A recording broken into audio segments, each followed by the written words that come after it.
X선이 만드는 세상. 4. 렌트겐. X선이 발견되자마자 수많은 학자들이 X선 확인 작업에 매달렸으나 학자들의 기대와는 달리 X선의 정체는 쉽사리 밝혀지지 않았다. 1910년대 들어서야 비로소 10-11m 정도의 파장을 가진 전자기파가 아닐까 하고 생각될 뿐이었다. 파동 특유의 중요한 성질의 간섭이라는 현상이 있다. 빛은 근접한 두 개의 슬릿을 통과할 때 후방에 놓인 스크린에 밝고 어두운 간섭줄 무늬를 만든다. 이것은 슬릿을 빠져나간 두 개의 파동의 산과 산, 골짜기와 골짜기가 겹쳐지는 곳에는 파동이 서로를 보강하여 빛이 밝아지고, 반대로 산과 골짜기가 겹쳐지는 곳에서는 서로 상쇄되어 빛이 어두워지기 때문이다.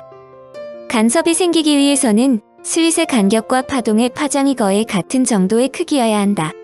이것은 X선이 예상대로 파장이 매우 짧은 전자기파라고 하면 파장과 같은 정도의 간격을 만들어 측정하면 이 현상을 포착할 수 있다는 뜻이다. 그러나 그 당시 10-11승미터의 슬릿을 만드는 것은 거의 불가능한 일이었다. 이때 라우에가 기발한 발상을 하게 된다. 1912년 라우에는 결정의 규칙적인 원자 배열이 X선의 간섭을 일으키는 슬릿의 역할을 할 것이라고 생각했다. 결정의 구조가 현재처럼 밝혀져 있었던 것은 아니지만 당시에도 결정 속의 원자는 규칙적으로 배열되어 있으며 원자 간의 거리는 10-10승미터 정도라는 것은 알려져 있었다. 이 거리는 X선의 파장과 거의 일치하였다. 라우에가 황화아연의 결정에 X선을 쬐었을 때 그의 예상대로 사진 필름 위에 X선의 간섭 현상을 알려주는 작은 반점군이 나타났다. 비로소 X선의 정체가 파장이 극히 짧은 전자기파라는 것이 밝혀진 것이다. 한편 이 반점군의 형태는 X선이 서로 다른 원자층을 통과하면서 어떻게 회절했는가에 따라 달라진다. 이것은 역으로 X선의 회절 현상을 파악함으로써 원자층의 위치와 결정체의 구조를 계산해낼 수 있다는 것을 의미한다.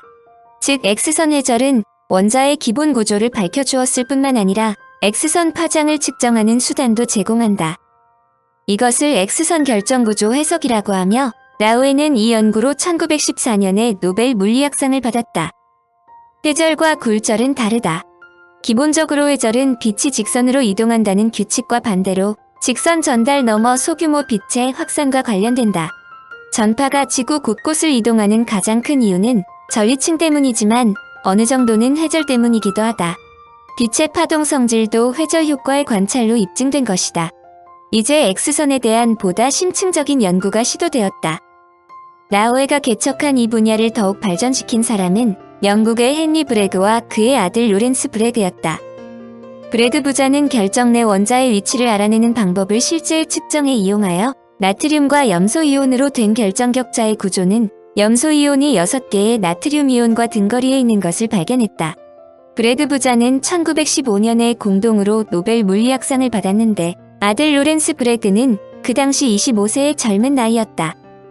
브래그 부자가 노벨상을 수상하여 영광의 길로 들어섰지만 아버지 헨리 브래그의 어릴 적은 매우 가난했다. 그의 부모는 브래그를 가까스로 학교에 보냈지만 동료들은 가난한 그를 항상 놀렸다. 그런데 그가 아버지가 물려준 오래된 신발을 신자 크기도 맞지 않아 어디서 훔쳐온 것이 틀림없다고 학생들이 그를 놀렸다. 그런데 그 소문은 교장에게도 알려졌고 그는 브래그를 불렀다. 무엇 때문에 그를 불렀는지 말하지 않아도 알 수 있었다. 브래그는 주머니에 넣어둔 조그마한 종이를 교장에게 주었다. 종이를 읽은 교장은 미안하다며 브래그의 등을 두드려 주었다. 종이 쪽지는 브래그의 아버지가 아들에게 준 편지였다. 아들아, 미안하구나. 이에 이어놓으면 나의 낡은 구두가 더는 너의 발에 맞지 않으리라 믿는다. 아버지는 이런 희망을 갖고 있단다. 내가 언젠가 성공한다면 내가 나의 낡은 구두를 신고 노력하였기 때문이라는 것을 자랑스럽게 이야기할 때가 온다고 말이다. 브래그는 아버지의 기대를 저버리지 않고 누구보다도 열심히 공부하여 캠브리지 대학의 추천생으로 입학할 수 있었다. 그는 대학에서 항상 수석을 차지했고 그에 대한 보상을 받았다. 1886년 호주의 아델레이드 대학에서 수학과 물리학 교수를 겸임할 때 그의 나이는 고작 24살이었다. 이곳에서 그는 방사성에 대한 연구에 착수했고 결국 노벨 물리학상을 수상했다. 아버지 브래그가 1923년 왕립학회 회장이 되자 왕립학회는 X선 회절 연구의 전 세계 중심지가 되었다. 한 강연에서 헨리 브래그는 X선의 중요성을 다음과 같이 설명했다. 현미경은 특정 거리까지만 갈 수 있다. 원자가 여러 물체에 독특한 성질로 작용하는 법을 이해한다면 도달해야 할 지점에 훨씬 못 미친다. 이는 금속 속 개별적인 결정의 존재를 증명하지만 결정 속 원자의 배열은 증명하지 못한다. X선은 새로운 희망이 있다. 결정 구조 해석과 병행하여 확립된 X선 연구의 또 다른 분야가 X선 분광학이다. 이것은 X선의 스펙트럼을 측정하여 원자를 연구하는 학문이다. 전자선 등을 물질에다 쬐면 원자의 안쪽 궤도를 도는 에너지가 낮은 전자가 튀겨나오고 빈자리가 생긴다. 그렇게 되면 바깥쪽을 돌고 있던 에너지가 높은 전자가 비어있는 자리를 겨냥하여 뛰어내리고 그때 전자 사이의 에너지 차가 X선으로 복사된다. 이것을 특성 X선이라고 부르며 각 원소는 고유의 스펙트럼을 가지고 있다. 모질리각 특성 X선의 파장을 측정하면 원소의 원자 번호가 결정된다는 것을 발견한 것도 바로 이것을 이용한 것이다. 한편 시그바는 서로 다른 원소를 X선으로 투과시킨 결과 분광선들이 비교적 단순하면서 서로 유사성을 갖고 있다는 것을 발견했다. 그는 이 유사성이 원자 내부의 특성에 기인하는 것으로 원소들의 화학적 성질과는 관련이 없다고 확신했다. 한편 시그바는 1917년 노벨 물리학상 수상자인 바클라가 발견한 K와 L 복사선의 존재를 입증했고 M 복사선이라 불리는 다른 종류의 선도 발견했다. 또한 그는 L계열에서는 28개의 선을, M계열에서는 24개의 선을 발견했다. 이것은 그 후 원자 폭탄이 탄생하는데 결정적인 영향력을 끼친 보어의 원자 모형을 확실하게 증명해 준 것이다. 그는 X선 분광학으로 1924년에 노벨 물리학상을 수상한다. X선이 이렇게 중요한 연구에 사용되는 것은 파동의 진동수가 높고 파장이 짧아서 결정 속의 원자의 열 사이에 존재하는 간격처럼 극히 좁은 간격을 통해서만 회절하기 때문이다. 실제로 결정에 의한 X선의 회절은 많은 물질의 분자 구조를 확인하는 데 사용되며 만약 X선이 발견되지 않았다면 현대 화학과 생화학은 현대와 같이 발전하지 못했을 것이다. 이와 같이 X선 회절 방법이 각종 연구에서 두각을 보일 수 있었던 것은 당연한 이야기이지만 관련 실험 장치가 개발되었기 때문이다. 우선 X선 빔을 발생시키고 이를 검출할 수 있는 방법이 필요하다. X선은 에너지가 큰 고속의 전자빔이 금속 타깃을 때리고 감속될 때 생긴다. 그러므로 X선과는 전자의 발생 장치, 고전압을 줄 수 있는 장치, 금속 타깃을 반드시 갖추어야 한다. 또한 대부분의 전자의 운동 에너지는 타깃에서 열로 바뀌므로 고온에서 녹는 것을 방지하기 위해 냉각해야 한다. X선 발생에는 기체관과 필라멘트관이 있다. 기체관은 렌트겐이 X선을 발견할 때 사용한 것으로 요즘은 거의 사용하지 않는다. 필라멘트관은 1913년 쿨리지가 처음으로 개발하였다. 필라멘트관은 진공으로 된 유리관의 한쪽 끝에는 텅스텐 필라멘트로 된 음극이 있고 다른 한쪽 끝에는 물로 냉각시킨 구리로 된 양극이 있으며 금속 타깃이 한쪽 끝에 삽입되도록 한 것이다.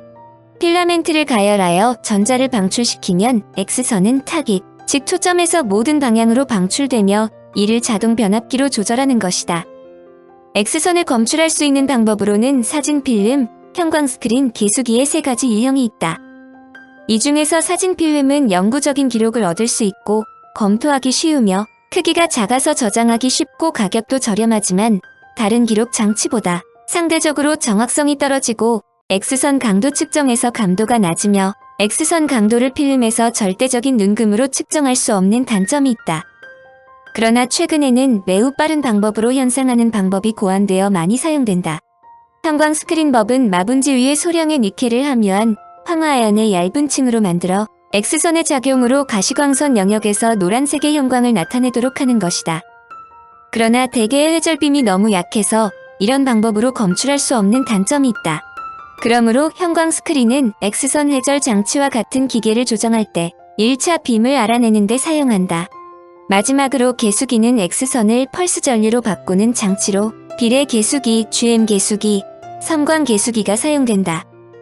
X선 사진법을 이용하기 위해 시료로서 단결정을 사용하는 것과 분말을 사용하는 것이 있다. 이 중 분말법은 구조적 정보를 얻는데 가장 많이 사용된다. 근본적으로 분말 시료를 단색 X선으로 회절시키는 것으로 1916년 독일의 디바이와 힐 1917년 미국의 헐이 각각 독립적으로 고안했다. 단색광이란 실험 물질을 일정 전압 이상으로 가동시켜 X선 튜브에서 필터를 사용하는 특정 X선을 뜻하며, 분말이라 함은 실질적으로 분말을 결합제로 쓰거나 다결정을 서로 결합시킨 물리적인 분말을 뜻한다. 여러 가지 카메라가 회절 장치에 사용된다. 이 중에서 디바이쉐러 카메라는 햇빛이 들어오지 않도록 만든 뚜껑을 가진 원통형 방을 가지고 있어서 입사 X선이 콜리메이터를 지나가게 하고 통과하는 빔을 정지시키는 빔 스탑과 내부 카메라 원지에 장착된 필름을 잡아주는 장치와 회전하는 시료 홀더로 만들어져 있다. 이것으로 관측한 실험치를 해석하여 모든 회절 반점을 동시에 기록할 수 있는데, 디바이는 1936년 노벨 화학상을 수상했다. 이외에 X선 회절 실험법으로는 라우의 법, 회전결정법, 바이센베르크법, 내축 단결정 회절법 등이 있다. X선을 이용한 연구장치의 개발은 곧바로 20여 명이나 노벨상을 받게 만드는 노벨상의 산실로 등장한다. X선 결정학은 특히 세포와 유기체의 많은 생물학적 과정을 수행하는 단백질인 효소의 이해에 크게 기여했다. 오늘날 분자 생물학이라는 새로운 학문을 탄생시키는 왓슨과 크릭이 디옥시리보핵산 구조를 결정할 때 1952년 5월 프랭클린이 얻은 B형 DNA 결정에 X선 회절 사진이 있었기 때문이다. 그들은 1962년 노벨 생리의학상을 수상했다. 페루치는 X선 회절로 헤모글로빈 입체 구조를 밝히는 데 도전했다. 헤모글로빈의 크기는 당시 구조가 결정되어 있던 최대 분자의 1000배 이상이나 되므로 어느 누구도 선뜻 도전하기가 어려운 분야였다. 더구나 그가 헤모글로빈이라는 단백질의 구조 결정을 연구하기 시작한 1937년에는 수동 계산기만 사용되었기 때문에 X선 결정 구조 해석은 가장 작은 분자일지라도 몇 달이 걸릴 때였다. 이 문제를 해결하기 위해 페루치는 거대 분자의 구조 해석을 가능하게 하는 동형치환법을 개발하였다. 그의 동료인 캔드루는 동형치환법을 사용하여 미오글로빈이라는 다른 단백질의 입체 구조를 밝힐 수 있었다. 그러나 헤모글로빈의 구조 해석은 이보다 더욱 복잡했으므로 결과를 얻는 것이 쉬운 일이 아니었다. 그렇지만 결국 페루치는 헤모글로빈의 입체 구조를 밝혀냈고, 그로 인해 산소 결합의 메커니즘을 보다 효과적으로 이해할 수 있게 되었다. 그의 악착 같은 연구는 그 후 많은 학자들의 귀감이 되었고 1962년 캔드루와 함께 노벨 화학상으로 보상받았다. 도로시 호치킨도 X선을 이용하여 1964년 노벨 화학상을 받은 사람이다. 그녀는 펩신과 인슐린의 X선 회절에 도전하였고, 고지혈 생리활성 물질, 예컨대 콜레스테롤, 페니실린, 비타민 B12의 X선 해석에 착수하였다. 결정체 비타민 B12는 당시 알려져 있던 어느 것보다도 더 큰 분자량을 갖고 있었다. 그러나 그녀에게는 행운이 따랐다. 그녀는 그 당시에 개발된 컴퓨터를 사용하여 복잡하기 짝이 없는 비타민 B12의 구조를 밝힐 수 있었던 것이다. 그녀의 연구는 X선 회절 기술을 이용하면 복잡한 분자 구조를 가진 물질들을 분석이 가능하다는 것을 보여주었고, 이후 모든 연구자들이 그의 연구 방식을 따랐다. 그녀는 1964년에 노벨 화학상을 받은 이후에도 계속 연구를 하여 1969년에는 인슐린의 복잡한 입체 구조를 해석했다. X선을 이용한 연구는 더욱 확대된다. 하르트무트 미엘과 로버트 후버는 박테리오로독신이라고 하는 광합성 세균의 광합성 색소를 연구하면서 광합성의 반응 중심 복합체의 결정화에 도전했다. 지구상의 생명체에 필요한 에너지는 태양으로부터 오는데, 그 에너지는 식물, 해초, 광합성을 수행하는 박테리아 속으로 들어간다. 광합성에서 빛은 파장에 따라 흡수되고, 이때 나타나는 색소는 반응을 일으키는 데 이용되는 에너지를 특수한 단백질 클로로필 착물로 전환시킨다. 그는 단백질을 달리하여 정제하고 이것을 결정화하는 프로젝트에 매달렸다. 그러나 이 문제를 수행하려면 두 가지 문제점이 있었는데, 하나는 이 복합체가 분자량이 14만에 이르는 거대 분자라는 점이고, 다른 하나는 이 복합체의 단백질 분자가 계면 활성제로 덮여 있다는 사실이다. 광합성에 있어 광화학적 메커니즘은 단백질의 3차원적 성질의 모형 없이는 결정하기 어렵다. 그들은 이 까다롭고 번거로운 일을 X선 회절 기술을 사용하여 반응 중심 부분의 단백질의 높낮이를 결정하는 데 성공했다. 이것으로 광합성 전자 전이에 대한 이해를 쉽게 할 수 있었다. 그들이 성공한 박테리아 반응 중심의 결정학 연구 결과는 물리학, 화학, 생물학의 중요한 문제들의 응용이 가능하게 만들었다. 그들은 1988년 X선 해석을 담당한 다이젠호퍼와 함께 노벨 화학상을 수상했다. 하지만 X선 촬영에도 문제가 있다. 보통 X선은 가속이 붙은 전자의 흐름을 금속에 충돌시켜 만든다. 전자들이 충돌하면서 급격히 속도가 떨어질 때 X선이 생성된다. 그러나 이런 X선은 워낙 약해서 좋은 회절 사진을 얻으려면 피사체와 필름을 몇 시간 심지어는 며칠 동안 노출시켜 놓아야 한다. 그런데 이 노출 기간 동안 결정체 안의 원자들은 가만히 있지 않고 어떤 점을 중심으로 빠른 속도로 진동한다. 자연히 필름에는 중심점만 찍히고 그동안 원자들이 진동하면서 무슨 일을 했는지는 알 수 없게 된다. 이러한 결점은 피사체 분자가 복잡할 경우, 특히 단백질처럼 아주 복잡하면서도 약한 원자 구조를 가지고 있을 때는 더욱 심각하다. 이런 문제점을 해결하는 방법이 소용돌이 전자를 이용한 초강력 X선으로 짧게 조사하는 것이다. 여기에서 100억 분의 1초의 조사 시간으로 생체 조직의 복잡한 분자를 찍을 수 있는 강력한 X선이 등장했다. 언듈레이터라고 부르는 이 장치는 전자를 단순히 맴돌이시키는 것이 아니라 회전하면서 동시에 앞뒤로 진동시킨다. X선 발견 이후 한동안은 X선이 조직 투과 시 별로 조직 장애를 일으키지 않는다는 것이 학자들의 견해였다. 심지어 X선에 쪼이면 건강 증진작용이 있다고까지 생각하여 상품 선전장에는 X선 조사 장치가 설치되어 동전이 들어가면 자기 손뼈의 영상을 볼 수 있게 하던 때도 있다. 톰프슨은 X선이 조직 장애를 일으키는지 여부를 검증하기 위해 X선을 손가락에 30분을 조인 후 결과를 관측하였다. 5에서 8일이 지나도 아무 일도 일어나지 않았지만 9일째부터 손가락이 붉어지기 시작해서 12일 후에는 대단히 아프게 되고 X선을 조이지 않았던 부분까지 물집이 생겼다. 피부는 계속해서 허물이 벗어지고 심한 통증이 나타났으며 6주 반이 지나서야 완쾌되었다고 했다. 이후 납을 입힌 장갑이 고안되었지만 발명이나 연구에 몰두하다 보면 이런 경고를 도외시하기 마련이다. 그런 전형적인 예가 유명한 발명왕 에디슨으로 그는 X선 촬영기가 큰 돈을 벌 수 있다고 생각했다. 그러므로 X선 촬영기를 만구박람회에 전시하여 사람들에게 X선을 비추어주고 돈을 받았다. 불행한 것은 그가 손님 대신 조수 달리를 촬영하여 보여주었는데 이것이 달리에게는 치명상이었다. 조수 달리는 에디슨의 호기심에 의해 수시로 뇌를 촬영했는데 이 영향으로 머리가 빠지고 피부가 괴사하는 합병증으로 고통을 받다가 1904년 39세의 나이로 결국 사망했다. 그는 미국에서 X선에 의한 최초로 사망한 사람이다.